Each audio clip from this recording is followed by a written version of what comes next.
maybe an AMC, like this old Rambler Rogue. Time to learn how to do some sequential blinkers and LED taillights on the cheap. So, here we go. We just got running lights,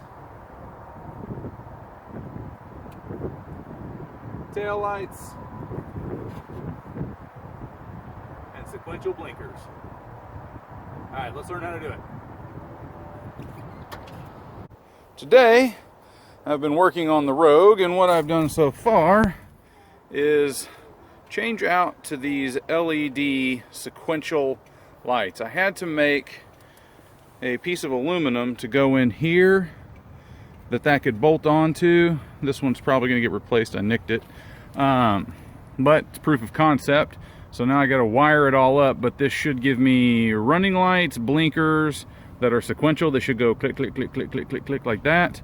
And all the stuff, and I've got really cool like flashing brake lights and stuff now, but that's what the new ones will look like.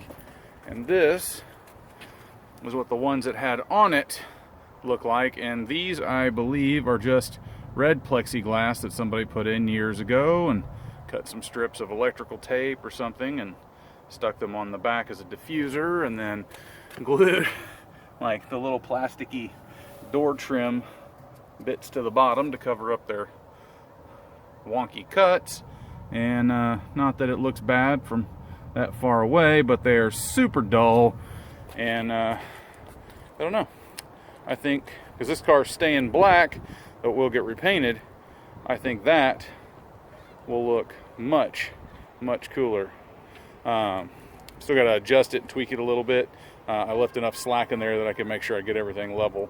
I oversized the holes about, I don't know, a couple of thou just to do that. So anyways, there we go. That's what we're up to today on the Rogue, and we'll come back when I start doing all this other stuff. I'll show you kind of what I do over here to make that work. Okay, so this is your bucket, and I will forewarn you that the way I'm doing this, just kind of quick and dirty. Yeah, look at this stuff. This stuff is, that's got to be plumber's putty or something. It's disgusting, whatever it is. It's nasty. Anyways, the way that I am doing this is going to destroy, not entirely, but it will make it difficult to use it again in its normal fashion if you end up not liking it. So before you do this, know I'm drilling holes here, I'm cutting these studs off, that kind of thing. So this is a fairly permanent solution to all of the things that you may want to otherwise use it for in the future. So, you know, not that these parts are impossible to get or anything else, but you will be destroying one of these effectively, because this gets ultimately kind of run you through what all happens here.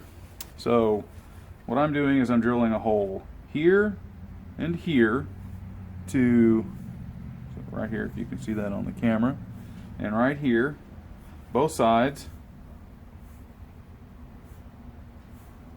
there and there. And I'm using a number 8 screw, just a skinny screw, same thread as like is on your electrical outlets and stuff, at about 1.5 inches long. Not that it needs to be that long, but then I can just cut it to fit in the back. And that's what I'm using. Once I drill it in here, I put it back in the hole, and I drill through the mounting brackets or tabs that are stamped into the sheet metal on the car, and I just run a couple of number 8 bolts through there, and I bolt that back down. So in order to get this plate, which is the aluminum plate that I cut, it's 3/16 of an inch thick. Let's see what that comes out in the metrics. Let's zero that out. Let's put it in millimeters. So millimeters, we're at, well, can you see that? What looks like 4.8 millimeters. So somewhere, you know, between a 4 and 5 millimeter plate. I've got a hole drilled in the center so that my light that I have here can feed the wires through like so. those feed through there, go down through the normal light bucket hole here on the bottom. That's where your bulb would normally sit. And then, obviously I don't have the screws off of this thing all the way, but that bolts onto there and pulls through here. So in order to make this happen, what I have to do is set this in here, like so. And quick plug, if you don't have these Pika hole marking machinist's markers, they are amazing. And I'm just marking a center point right there. And on mine, where they come out to is right on this turn. I mean, so the center of that hole is right on that angle. So it makes them a little bit hard to drill. So I tend to drill in this way and then widen the slot out a little bit with one of these burr bits if needed to get it to all sit in there flush. But that leads to another problem on the back where these studs are. So where these studs are right here, I have to use my grinder. You can use the hacksaw or whatever, little air file, jigsaw, handsaw, whatever. But these need to come off here. Now that's not the end of the world as far as, you know, reattaching your lenses in the future. If you want, you could always epoxy a stud back to the back of that, and it probably would never go anywhere. It's not like this is a high tension or torque piece or anything. That would probably work fine. I wouldn't try and braze this necessarily, but you might get away with it. But it leaves a little bit of meat that you could tap and just set a couple of threads in and then build up epoxy around it and probably screw it back on in the future. The inside, but the people who had mine before, the metal that comes around here that these sit through and bolt down to, that's just a curved piece with a hole in it, gives you a little bit of adjustment. Those had rusted out or they had cut on them a little bit, so mine are already kind of messed up anyway, so anything that happens, it's not a big deal. If I want to go back to stock, they need to be repaired anyways.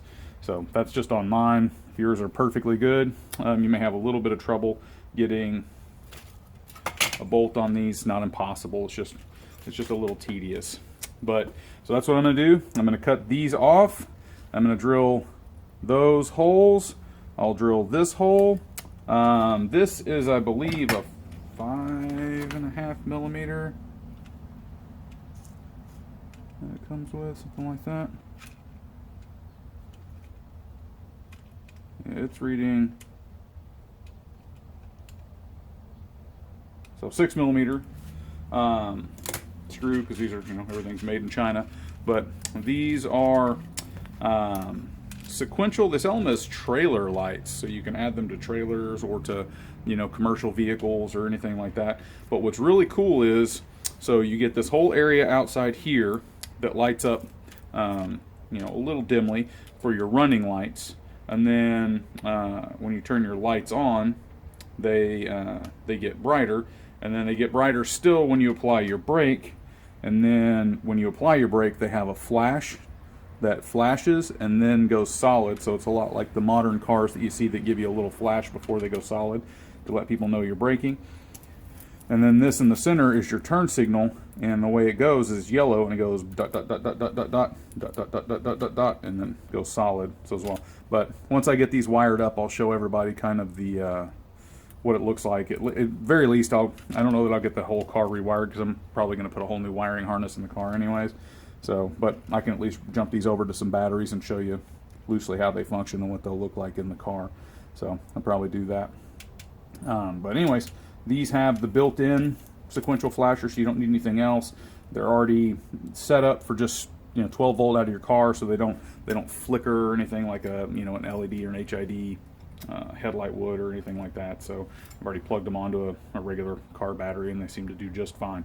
So anyways, this, like I said, goes in here. So I've made some relief cuts in the back of this just to fit over that. There, you can see. So that relief cut sits right over where that is, so that I can get this down as snug as possible. When I get it fitted into the hole, I can really snug it down and Yeah, I've got that right way. There we go. So that's right way up. These all need to be polished up and cleaned up and everything else. But anyways, let me drill some holes, and I'll bring you back once I got some holes drilled.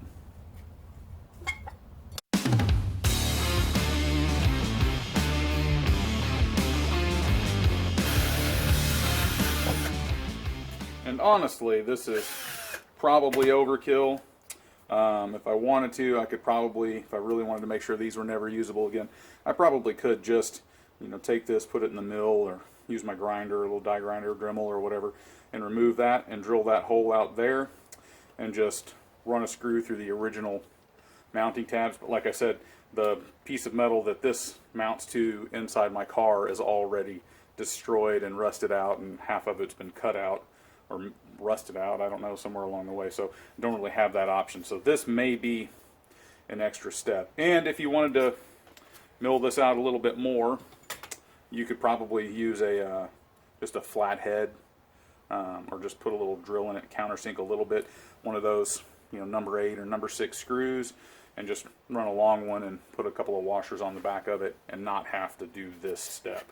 So again, I'm having to do this just because my car's already got some rust in it and already has some damage just from years of not having good weather seals in the trunk. Another issue I will address once I get the painting, get started on the painting and everything in the car.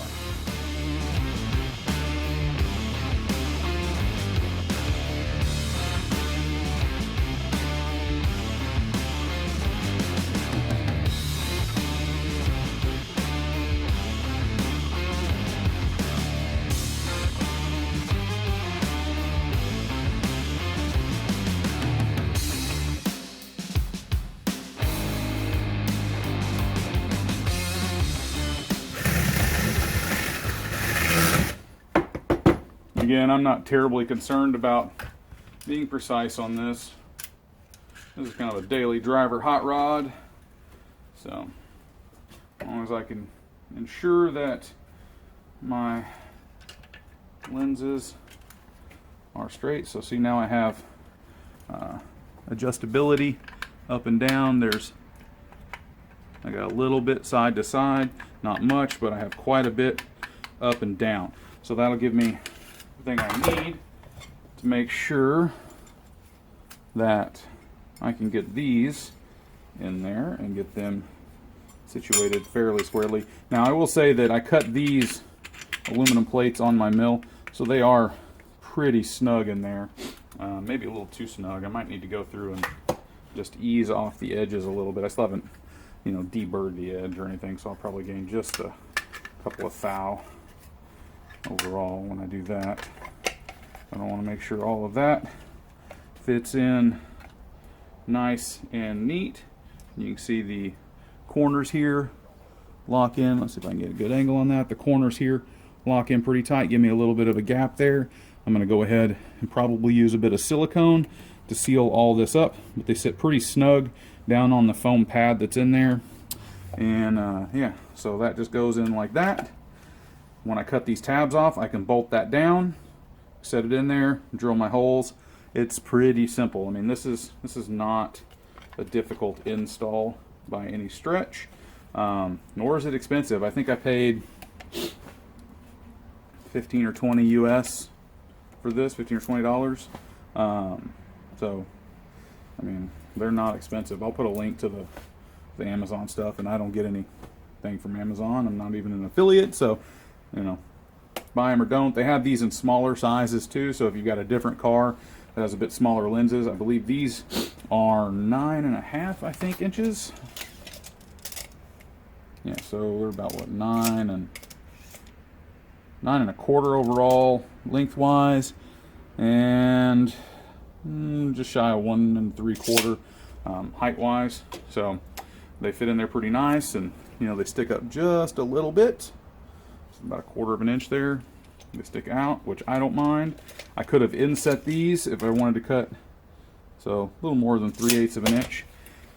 So I could have obviously cut that hole out or cut the entire back off of this and inset them so that this would be flush, but I really don't mind them sticking out like that. A lot of the old cars had headlights and had bezels and lenses and stuff that stuck out past it, so I don't really mind it at all. But there is the basic completed project. I'll go ahead and get these off, bolt it on, and put it in the car and show you that little process. But again, super simple and easy. Oh, so very close. All right, so I'm not sure how good the light's going to look over here for you to be able to see this, but I'll point it in there and get you as best shot as I can.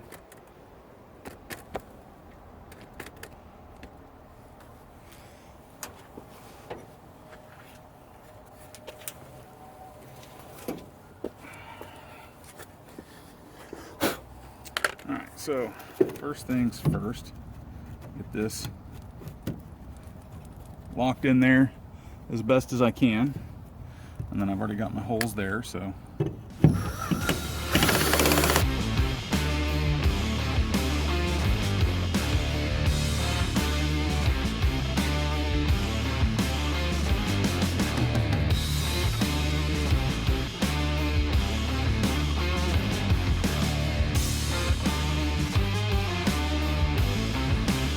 okay, so let's get this installed. One of the things I did do on this that you guys elsewhere am able to do is I drilled this out just a little bit, and I drilled it through with the same size bit as these are in, and that way you could bolt it through the stock locations here. It is a little difficult to do it that way because with this there, it's very hard to get those bolts into the back, but it is doable. These bolts right here, because they sit directly under this little portion of the lip right here, this little bit right here, so it's real hard to get in there or get a wrench on it. So what I'm going to go ahead and do is cheat a little bit and put these together. Like I said, this is all temporary because I have to get them wired up and get connections, and the light itself may have to flip over so that the blinker is sequential in the proper direction. I don't want to turn my blinker on and have it go towards the middle. I don't want to have it go towards the outside. So this is all kind of just a mock-up fitting right now. So all I'm going to do is just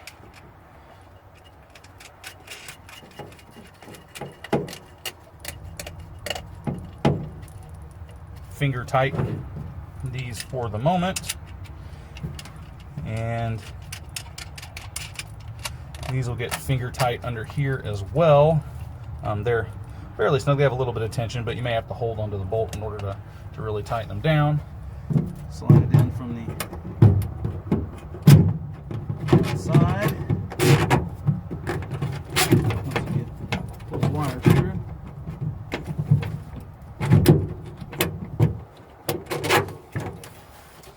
Like so.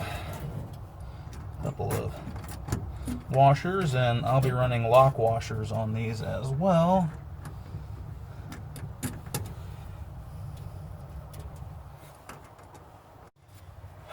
Okay, so the black wire is negative, the yellow wire is your turn signal, the red is your running lights, and the white is your brake light. Now there's in the description and comments down on the Amazon page and reviews and whatnot, they list a number of different ways to wire these, putting one or two wires together depending on if you have how many wires you have coming in to all of these things. Like this is, I believe, just a 2-wire system, just a power and a ground.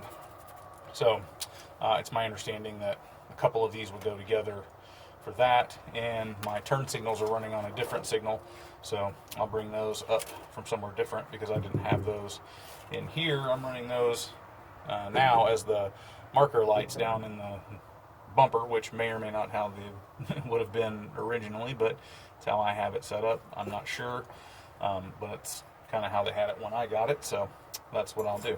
But again, this is just a 2-wire, so this entire system is getting rewired, so I may not hook up the running lights. I may just go brake and blinker for the moment. We'll see. Or I may wire the running and the brake together, which is something several people said they did, and it worked. So we'll see. I don't know, but yeah, we'll see what happens. And I'll play with the wiring here in a little bit. At the very least, I'll set a battery in here and touch off on all the different things with the camera out here so you can kind of see what does what and kind of get an idea for a feel. And if I need to flip all these over and around, which my luck, everything will be backwards and I'll have to swap them around now that I've got it all bolted in. But no big deal, it's got to come in and out a couple more times anyways. So let me show you what this looks like from the outside now, and we'll come back when I have a battery and I start plugging some stuff in. LED tail lights, flashing stop lights,